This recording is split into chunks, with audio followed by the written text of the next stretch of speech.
U.S. warplanes placed on high alert as President Bush again threatens Saddam Hussein. A critical report card on the greening of America. And big questions about an airport meltdown and a telephone company blowout. This is the CBS Evening News. Dan Rather reporting. Good evening. President Bush is threatening Saddam Hussein again. Mr. Bush said today that he will send American warplanes back to the Gulf if necessary to force Iraq to comply with terms of the United Nations ceasefire. Part of the background is the story that CBS News Pentagon correspondent David Martin broke on this broadcast last night, that U.S. Air Force planes had been fired on over the weekend from inside Iraq. David Martin is at the Pentagon again tonight and begins our follow-up coverage. Warplanes along the East Coast are on alert today, waiting for an order to return to Saudi Arabia as the Bush administration makes preparations to once again use its air power against Saddam Hussein. This time, the plans call not for the all-out assault of Desert Storm, but to provide armed escorts for UN helicopters sent to inspect Iraq's weapons programs. Iraq has been interfering with those inspection flights, and President Bush says he's fed up with Saddam. He's not going to question our resolve on this. He knows better than to take on the United States of America in this regard. So there's no point threatening. We just do a couple of things and then make certain demands, and we think they'll be complied with. On alert are F-15 and F-16 jet fighters, armed helicopters, and the refueling planes that go with them. About 60 aircraft in all. That would roughly double the number of U.S. warplanes still left in Saudi Arabia from the Gulf War. The Pentagon also plans to send Patriot air defense missiles to protect Saudi air bases from the threat of Iraqi Scud missiles. It's a prudent course for those of us in the Defense Department to be involved in planning for contingencies.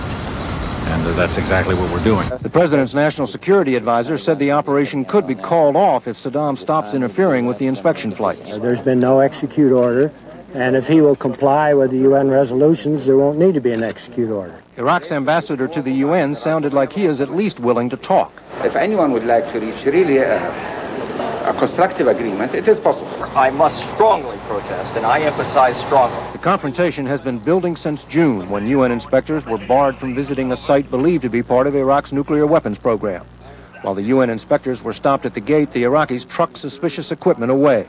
Then Saddam backed down just enough to avoid military action, and President Bush thinks he'll do so again. And I don't think it'll come to that. I think the man will see that we are very serious about this, and he will do what he should have done in the first place.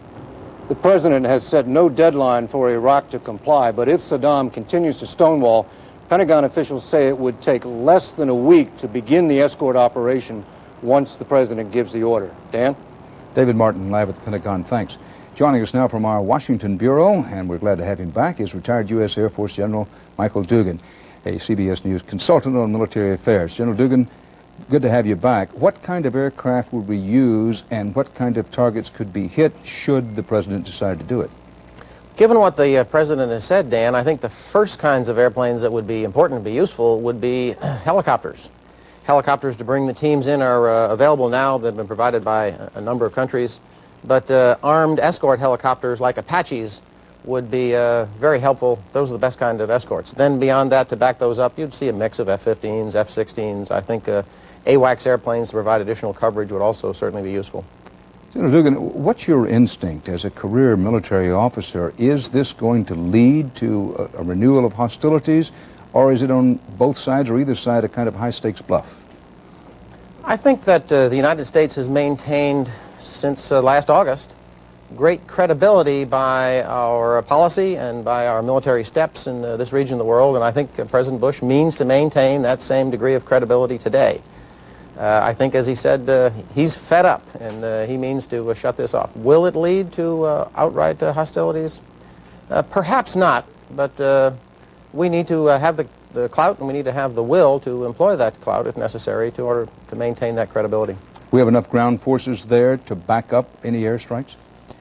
The ground forces are rather modest, certainly compared with what we had there back in January and February.